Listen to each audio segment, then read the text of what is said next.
2024 లేదా 25లో డిగ్రీ లేదా బీటెక్ చదివారా? సాఫ్ట్‌వేర్ జాబ్ కోసం ఎదురు చూస్తున్నారా? అయితే కోడ్ జ్ఞాన్ 100 డేస్ కోర్సులో చేరండి. జాబ్ సాధించండి. Welcome to Suman TV. నేను మీ సుమన్ టీవీ నాగ్. కర్మ సిద్ధాంతం ప్రకారం కనుక మనం చూసుకుంటే వేదిక్ యాస్ట్రాలజీ అంటే వేదిక్ యాస్ట్రాలజీ ద్వారా అసలు కర్మ సిద్ధాంతం అంటే ఏంటి, ఏం చెప్తుంది, ఎన్ని రకాలుగా చెప్పబడింది అనేది ఈరోజు మనతో పాటు ఉమా గారు ఉన్నారు, వేదిక్ యాస్ట్రాలజర్. అది వారి మాట్లాడి తెలుసుకుందాం. నమస్కారం ఉమా గారు. నమస్తే నాగరాజ్ గారు. సార్, వేదిక్ యాస్ట్రాలజీ ప్రకారం కనుక మనం చూసుకుంటే కర్మ సిద్ధాంతం అనేది ఎన్ని రకాలుగా ఉంటుంది, దాని ఎఫెక్ట్స్ అసలు ఏ విధంగా ఉంటాయి? తప్పకుండా అండి. కర్మ సిద్ధాంతము అనేటువంటిది ఎప్పుడూ కూడా 3 కర్మల అనుసరైన అది ముందుకు వెళ్తూ ఉంటుంది నాగరాజ్ గారు. ఆ 3 కర్మలు ఏమిటి అంటే సంచిత కర్మ, ప్రారబ్ధ కర్మ, ఆగామి కర్మ. ఏమిటి 3 అంటే ప్రతి మనిషికి కూడా వీటితో సంబంధం ఉంటుంది. ప్రతి మనిషికే కాదండి, ప్రతి జీవరాశికి, మన కంటికి కనిపించే చీమకి, కంటికి కనిపించిన క్రిమి కీటకాలకి, మనకి కంటికి కనిపించే జంతువులకి, పశు పక్షాదులకి కూడా కర్మ సంబంధం ఉండడం వల్లనే అవి ఆ జన్మ ఎత్తాయి.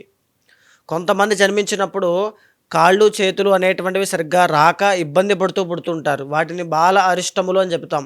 వాళ్ళు మాత్రమే ఎందుకలా జన్మించారు, కారణం ఏమిటి?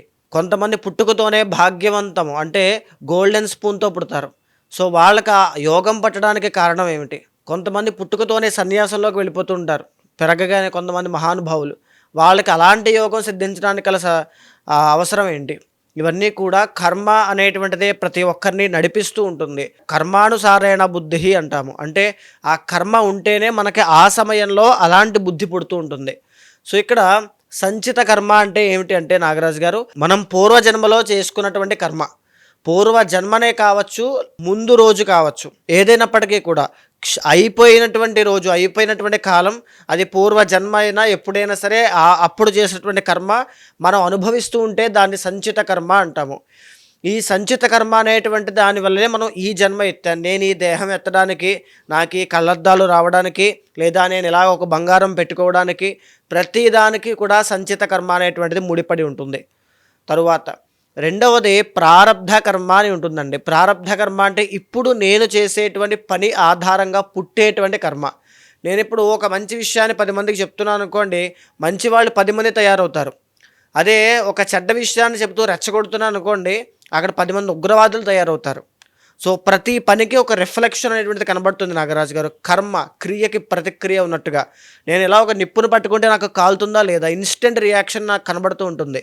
నేను ఎక్కువగా మద్య మాంసాదులన్నీ బాగా ఎక్కువగా తీసుకుంటున్నాను అనుకోండి, ఆరోగ్య సమస్యలు విపరీతంగా వస్తాయి. అంటే చాలామంది ఒక క్వశ్చన్ అడుగుతూ ఉంటారు, మానవ సంకల్పము అని. మానవ సంకల్పం ఉంటే జాతకాన్ని కానీ, కర్మని కానీ, విధిని కానీ ఎదిరించవచ్చా, అలా నిల్చున్న వాళ్ళు లేరా అని క్వశ్చన్ అడుగుతూ ఉంటారు. అదే ప్రారబ్ధ కర్మ అండి. అంటే ఇప్పుడు నాకు ఒక రకమైన సమస్య వచ్చింది. సమస్య అనేటువంటిది కర్మ వల్ల వచ్చింది, నాకు సంబంధం లేదు. నాకైనా మీకైనా ఎవరికైనా సరే ఆ సమస్య అనేటువంటి బాణం మన మీద పడుతున్నప్పుడు మనం దానికి ఎదురొడ్డి నుంచున్నామా, భయపడి పరిగెడుతున్నామా అనేటువంటిది మన కాన్షియస్ మీద ఆధారపడి ఉంటుంది, మన బుద్ధి మీద. అదే ప్రారబ్ధ కర్మ. సో మనం దాన్ని ఎలా తీసుకుంటున్నాం, ఆ సిచ్యువేషన్ ఎలా హ్యాండిల్ చేస్తున్నాం. ఆకలి పుట్టినప్పుడు 10 మందిని యాచించడం వేరు, దొంగతనం చేయడం వేరు, కొట్టి తీసుకోవడం వేరు. ఆకలి ఒకటేనండి, అది కర్మ. నువ్వు కొట్టావా, యాచించావా, దొంగతనం చేసావా అనేదే ప్రారబ్ధ కర్మ. ఈ మూడిట్లో నువ్వు ఏం చేసినా దానికి ప్రతిఫలం మళ్ళీ వెంటనే అనుభవించేస్తావు. అదే ప్రారబ్ధ కర్మ. అయితే ఇదే కాకుండా మన వంశంలో ఎవరైనా ఏదైనా చేసి ఉంటే అది కూడా మనకి ఎఫెక్ట్ అవుతుందండి. ఎందుకు ఎఫెక్ట్ అవుతుంది? మనం ఏ కారణం లేకుండా వాళ్ళ కడుపున కానీ, వాళ్ళ వంశంలో కానీ ఎందుకు జన్మించాం, వాళ్ళ ఇంటి పేరుతో, వాళ్ళ గోత్రంతో మనం ఎందుకు పుట్టాం? సో ఆ కర్మ ఉంది కాబట్టే మనం పుట్టాం. సో ఆ కాలసర్పదోషాలు, పితృశాపాలు ఇవన్నీ కూడా వంశపారంపర్యంగా వచ్చేటువంటివే. అది కూడా కర్మదోషములే అండి. ఇక మూడవది ఆగామి కర్మ. అంటే ఈ సంచిత కర్మ కావచ్చు. అంటే ఇప్పుడు సంచిత కర్మ ఉంది అండి, మనం ఎన్నో తప్పులు చేసాం, కానీ ఆ తప్పులకి అన్నీ ఇప్పుడే అనుభవించేస్తామంటే కాదు. మనము ఏ కారణం లేకుండా ఒక మహారాజును కొట్టాము, అతన్ని తీవ్రంగా అవమానించాము. ఆ కర్మ మనం ఎలాగ మనం పొందుతాం? మళ్ళా మనల్ని కూడా మన మహారాజులా కానీ, మన ఒక లీడర్లా కానీ ఉన్నప్పుడు మనల్ని ఎవరైనా కొట్టినప్పుడే ఆ కర్మ ప్రతిక్రియగా తీరుతుంది. అలా నేను మహారాజు అవ్వాలంటే నాకు ఎంత పుణ్యం రావాలి? ఆ అంత పుణ్యం వచ్చినప్పుడు ఆ కర్మ నాకు ఎఫెక్ట్ అవుతుంది. అలాగా కర్మ అనేటువంటిది ఒకేసారి రాదు. మన యొక్క ప్రవర్తన బట్టి దాని యొక్క ఆధారంగా జన్మలు బట్టి అది వస్తూ ఉంటుంది. అలాగే బ్యాలెన్స్ ఉన్నటువంటి సంచిత కర్మ, ఇప్పుడు మనం చేసేటువంటి ప్రారబ్ధ కర్మ రెండూ కలగలిపి వచ్చి మనం ఫ్యూచర్లో అనుభవించేటువంటి పరిస్థితులే ఆగామి కర్మ. ఉదాహరణకి ఇప్పుడు ఎవరినైనా నేను కొట్టాను అనుకోండి, అతను నన్ను తిరిగి కొడతాడు, లేదా నేను మళ్ళీ తిరిగి కొడతాను. హాస్పిటల్కైనా వెళ్ళొచ్చు, జైలుకైనా వెళ్ళొచ్చు అనేటువంటిది ఆగామి కర్మ. ఖచ్చితంగా అది జరుగుతుంది. సో ఈ విధంగా కర్మ అనేటువంటిది ప్రతి రాశిని, ప్రతి నక్షత్రాన్ని, ఈవెన్ ప్రతి మనిషిని, ప్రతి జీవరాశిని కూడా ఎఫెక్ట్ చేస్తూ ఉంటుందండి. సో ఈ రాశులకి వాటికి సంబంధం ఏంటి అని చాలామంది కన్ఫ్యూజ్ అవ్వచ్చు. ఉదాహరణకి మేషరాశిలో జన్మించినప్పుడు అధిపతి కుజుడవుతారు. ఎందుకు అధిపతి కుజుడయ్యారు? మేషరాశిలోనే ఎందుకు జన్మించాము? ప్రతిదీ కూడా ఇంటర్లింక్డ్ ఉంటుందండి. ఈ టైంలో ఈ రాశి వాళ్ళకి బాగాలేదు, మనం ఎలా చెప్పగలిగాము? ఆ కనిపించేటువంటి జ్యోతిష చక్రం బట్టి మనం చెబుతూ ఉంటాం గోచారంలో. ఆ కర్మానుసారేణ మనం ఆ నిమిషంలో పుట్టడానికి కూడా కారణం కర్మనే. సో దాన్ని ఇండికేట్ చేసేదే ఆస్ట్రాలజీ. మీరు చెప్పిన దాంట్లో కనుక మనం చూసుకుంటే అండి, కర్మ సిద్ధాంతం ప్రకారం ఈ మూడిట్లో ప్రస్తుతం కనుక మనం చూసుకుంటే ఎస్పెషల్లీ విమెన్కి, మీనరాశి వారికి ఎలాంటి కర్మ సిద్ధాంతం ప్రస్తుతం నడుస్తుందని చెప్పేసి మనం అనుకోవచ్చు. అట్ ద సేమ్ టైం ఈ ఆగస్ట్ సెప్టెంబర్ మంత్ నుంచి కనుక మనం చూసుకుంటే డిసెంబర్ వరకు ఏ విధంగా ఉంటుంది అసలు? తప్పకుండా అండి. మీనరాశి వాళ్ళు అంటే జనరల్లీ వాళ్ళు ఒక బ్లెస్డ్ పీపుల్ అని చెప్పొచ్చండి. చాలామంది ఎప్పుడైనా చూడండి, ఏ రాశి వాళ్ళైనా నాకు చాలా బాగుంది అనే మూమెంట్స్ కానీ ఆ ఫేజ్ కానీ లైఫ్లో వస్తుంది, కానీ మీనరాశి వాళ్ళకి అది రావడం చాలా కష్టం అవుతుంది.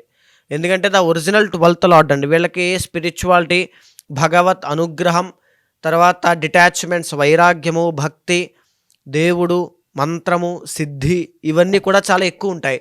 వీటి విషయాల్లో సక్సెస్ మాత్రం ఎక్స్ట్రాడినరీగా ఉంటుంది. మెటీరియలిస్టిక్ థింగ్స్ అయినటువంటి డబ్బు కానీ, పేరు కానీ, ప్రఖ్యాతి కానీ, ఈ కార్లు, బంగ్లాలు, సాధారణంగా మనం మాట్లాడుకునేటువంటి బాహ్య ప్రపంచపు ఇవన్నీ కూడా చాలా తక్కువ ఉంటాయి వీళ్ళకి. అందుకే వీళ్ళకి కష్టాలు చాలా ఎక్కువ వస్తాయి.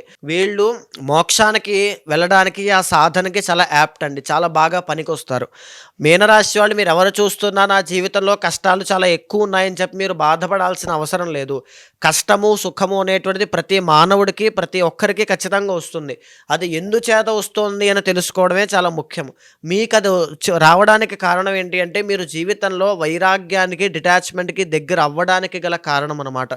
సో మేజర్గా మీనరాశి వాళ్ళకి సంచిత, ప్రారబ్ధ, ఆగామి కర్మ అనేటువంటిది మూడు కూడా వీళ్ళు భగవంతుడిని చేరుకోవడం కోసం, పరమాత్మలో ఐక్యం అవ్వడం కోసమే ఎక్కువగా ఉంటాయండి.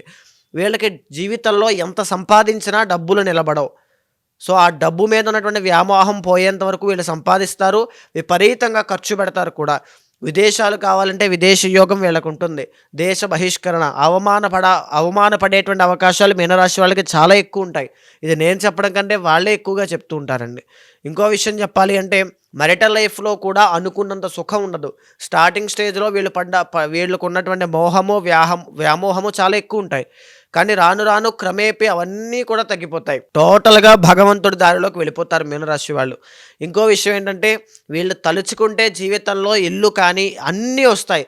అన్నీ అనుభవించేసిన తర్వాత అన్నీ వదిలేసి వీళ్ళే వెళ్ళిపోతారు. అంటే ఇక్కడ ఈ కర్మ అనేటువంటిది వీళ్ళని భగవంతుడి మార్గంలోకి తీసుకువెళ్ళడానికి పనిచేస్తూ ఉంటుంది. కానీ ఇప్పుడు ప్రజెంట్ వీళ్ళకి ఏలినాటి శని అనేటువంటిది నడుస్తూ, శని కర్మకారకుడు కదండి, జన్మశని నడుస్తోంది. ఆరోగ్య సమస్యలు అనేటువంటివి తీసుకురావడానికి, వీళ్ళ పనిలో పడి, గమ్యంలో పడి ఏదైనా ఒక పని చేస్తూ అందులో ఆరోగ్యాన్ని విస్మరించడం వల్ల వచ్చేటువంటి అనారోగ్య సమస్యలకి, పెట్టుబడులు పెట్టడం దానివల్ల నష్టపోవడం వల్ల వచ్చే మానసిక ఒత్తిడికి, శారీరక ఒత్తిడికి, ఆర్థిక ఒత్తిడికి అన్నిటికీ కూడా ప్రజెంట్ వీళ్ళ ప్రకృతి అంతా కూడా వీళ్ళకి అదే టార్గెట్ చేసి ఉంది. సో వెరీ కేర్ఫుల్గా ఉండాల్సిన టైంగా మనం చెప్పుకోవచ్చు. కానీ కొన్ని యోగాలు, కొన్ని కాంబినేషన్స్ అన్నీ కూడా మీకు మంచి చేయడానికి సిద్ధంగా ఉంటాయండి. ఎందుకు అని అంటే ఫర్ ఎగ్జాంపుల్ మీకు ఈ ప్రజెంట్ సెప్టెంబర్ 30వ తారీఖు దాటిన తర్వాత శని మీకు రాజయోగాన్ని కలగజేస్తూ ఉన్నారు. దీనివల్ల మీరు ఏం చేసినా సరే అందులో సక్సెస్ఫుల్ లైఫ్ అనేటువంటిది వచ్చే అవకాశం ఉంటుంది. ఉద్యోగంలో కానీ, వ్యాపారంలో కానీ, విద్యలో కానీ, వివాహంలో కానీ అన్నిట్లోనూ చాలా బాగుంటుంది శని బాగున్నారు కాబట్టి. ప్రధానంగా చెప్పాలి అంటే వీళ్ళకి ఈ కోపము అనేటువంటిది చాలా ఎక్కువగా ఉండడం, రెండవది ఈగో వల్ల తీసుకునే నిర్ణయాల వల్ల ఇబ్బంది పడడం, అండ్ ఇంకొకటి ఎముకలకి సంబంధించినటువంటి ఇబ్బందులు కానీ, డయాబెటీస్ అండి, టెన్షన్స్ వల్ల, డయాబెటీస్ వల్ల వచ్చేటువంటి ఇబ్బందులు కానీ చాలా ఎక్కువ ఉంటాయండి. ఇంకా చెప్పాలి అంటే వీళ్ళకి ప్రజెంట్ రవి బలము అనేటువంటిది ఆగస్టు 17వ తారీఖు దగ్గర నుంచి సెప్టెంబర్ 17 దాకా ఎక్స్ట్రాడినరీగా కలిసి వస్తుందండి. ఎందుకు? రవికేతుల యొక్క కంజంక్షన్ 6వ స్థానంలో వీళ్ళకుంది. ఈ రవి కేతు ఇద్దరూ కూడా 6వ స్థానంలో యోగిస్తారు. సో ప్రధానంగా దీనివల్ల వీళ్ళకి రాజయోగము ఒక టర్నింగ్ పాయింట్ అని చెప్పచ్చు. ఒక శుభవార్త వినేటువంటి యోగం ఆగస్టు 17 దగ్గర నుంచి సెప్టెంబర్ 17 దాకా వీళ్ళకి కనబడుతోంది. మళ్ళీ అది దాటితే కనుక సెప్టెంబర్ 17 దాటితే మళ్ళా కాస్త పని ఒత్తిడి అనేటువంటిది పెరిగే అవకాశం ఉంటుందండి. సెప్టెంబర్ 17 నుంచి ఆయన 7వ స్థానంలో ఉంటారు. బుధుడి యొక్క హౌస్లో కన్యలో ఉంటారు. బంధువుల దగ్గర నుంచి ఒక తెలియనటువంటి వ్యతిరేకత కానీ శత్రుత్వం కానీ చాలా ఎక్కువ అవ్వడం, ఇలాంటివన్నీ ఎక్కువ ఉంటాయి. ఇక్కడ ఎప్పుడు వీళ్ళు ఇబ్బంది పడేటువంటి అవకాశాలు ఉంటాయంటే అక్టోబర్ 17వ తారీఖు దగ్గర నుంచి నవంబర్ 17వ తారీఖు దాకా 8వ స్థానంలో రవి నీచ స్థితిలో ఉంటారు. ఆ సమయంలో ప్రధానంగా వాహన ప్రమాదాల విషయంలో, రాజకీయ నాయకులకి పదవులు పోవడం, తర్వాత అవమానపడడం లాంటివి, ఆరోగ్య సమస్యలు తీవ్రంగా ఇబ్బంది పెట్టడం, ఏదైనా సర్జరీస్ కూడా అయ్యేటువంటి అవకాశాలు ఎక్కువ ఉంటాయి. ఆర్థికంగా చాలా డౌన్ఫాల్ అనేటువంటిది బిజినెస్లో చూసే అవకాశాలు ఉంటాయి. సో ఆ 1 మంత్ కూడా మీరు తీసుకునే నిర్ణయాన్ని ఆచితూచి తీసుకోండి. అది ఏ బిజినెస్ అయినా, స్టాక్స్ అయినా, షేర్స్ అయినా. ఎందుకంటే మీనరాశి వాళ్ళు ఎక్కువగా బిజినెస్లోనే సెట్ అవుతారండి. ఎక్కువ పార్ట్ వీళ్ళు బిజినెస్లో, కళారంగంలో ఇండివిజువల్గా వాళ్ళ జీవితాన్ని గడపడం పొటెన్షియల్తోనే ఉంటుంది తప్ప జాబ్లో ఎక్కువగా ఉండేవాళ్ళు చాలా తక్కువ ఉంటారు. ఆ జాబ్లో వీళ్ళు చేసినా వీళ్ళకి ఆ సాటిస్ఫాక్షన్ ఉండదు. ఎప్పుడు మానేద్దామా, నాకున్నటువంటి టాలెంట్తో నేను బతుకుదామా అనేటువంటి ఊహలు ఎక్కువ ఉంటాయి. పగటి కళలు అంటే వీళ్ళకి ఈ ఇమాజినేషన్ పవర్ చాలా ఎక్కువ ఉంటుంది. క్రియేటివ్గా బాగా ఆలోచించగలుగుతారండి. అవన్నీ కూడా ఈ సంవత్సరం చివరిలో డిసెంబర్లో మళ్ళీ బాగుండేటువంటి అవకాశాలు ఎక్కువ ఉంటాయి. ఓవరాల్గా శని యోగించడం, గురుబలం మిశ్రమంగా ఉండడం, రవి మళ్ళీ ఇబ్బందుల్లో ఉండడం, ఈ మిశ్రమ ఫలితాలు ఎక్కువ ఉన్నాయి. కాబట్టి ప్రధానంగా మీనరాశి వాళ్ళకి రేవతి నక్షత్రానికైతే నారాయణుడు, తర్వాత ఉత్తరాభాద్ర నక్షత్రానికైతే శివ ఆరాధన ఎక్కువగా చేయడం. మీనరాశికి అధిపతి గురుడు అండి. సో చేయాల్సింది ఏంటంటే గురు చరిత్ర, సుందరకాండ పారాయణ, ఇలాంటివన్నీ కూడా ఎక్కువగా చేస్తూ ఉండడం. లేదు శక్తి ఉంది, ఏదైనా సరే దోషాలన్నీ కూడా ఒకేసారి క్లియర్ అయిపోవాలి అంటే సుదర్శన హోమము కానీ, శ్రీరుద్ర యాగం కానీ చేయండి. నెగిటివిటీ అంతా కూడా తొలగిపోతుంది. పరమేశ్వరుడి యొక్క సంరక్షణలో ముందుకు వెళ్తారు. చాలామంది వేదిక ఆస్ట్రాలజీ త్రూ వాళ్ళకు ఉండేటువంటి సమస్యలను పరిష్కరించుకోవాలి అనుకునేటువంటి వాళ్ళు ఉన్నారండి. అవునండి. అలా ఉన్నప్పుడు మిమ్మల్ని అప్రోచ్ అవ్వాలంటే ప్రాసెస్ ఏంటి? తప్పకుండా అండి. నేను ఒక్క విషయం చెబుతున్నానండి. చాలామంది ఈ కెరీర్లో కావచ్చు, మెరిటల్ లైఫ్లో కావచ్చు, బిజినెస్లో కావచ్చు, సరైన నిర్ణయం తీసుకుంటే ఎవరైనా హ్యాపీగా ఉంటారు, సక్సెస్ఫుల్గా ఉంటారు, అందరికీ తెలిసిందే.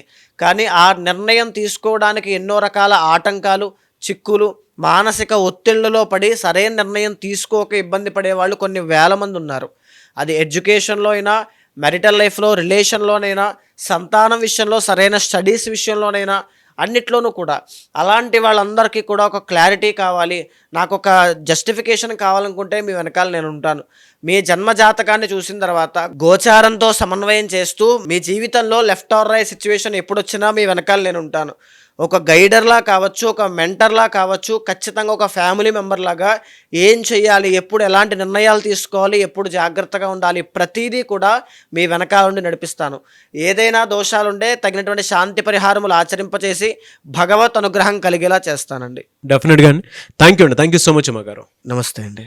చూసారు కదండి వీడియో. ఈ వీడియోపై మీ అభిప్రాయాన్ని కమెంట్ బాక్స్లో పోస్ట్ చేయండి. ముఖ్యంగా మీరు కనుక మీకుండేటువంటి సమస్యలు ఏవైతే ఉంటాయో వేదిక ఆస్ట్రాలజీ త్రూ ఒక రెమెడీ కావాలి అనుకునేటువంటి వాళ్ళు ఎవరైనా సరే స్క్రీన్ మీద ఉమాగారి కాంటాక్ట్ నెంబర్ కనిపిస్తుంది. యజ్ఞాలు, యాగాలు, హోమాలు అలాంటి క్రతువులు ఏమైనా చేయించుకోవాలి అనుకునేటువంటి వాళ్ళైనా సరే స్క్రీన్ మీద ఉమాగారి కాంటాక్ట్ నెంబర్ కనిపిస్తుంది. దాన్ని మీరు కాల్ ఆర్ మెసేజ్ వాట్సాప్ చేసి వెంటనే అపాయింట్మెంట్ బుక్ చేసుకోండి. అండ్ ఈ వీడియో లైక్ చేసి షేర్ మాత్రం తప్పకుండా చేయండి. ఇలాంటి మరిన్ని వీడియోస్ కోసం మా ఛానల్ ఫాలో అవ్వండి. Thank you.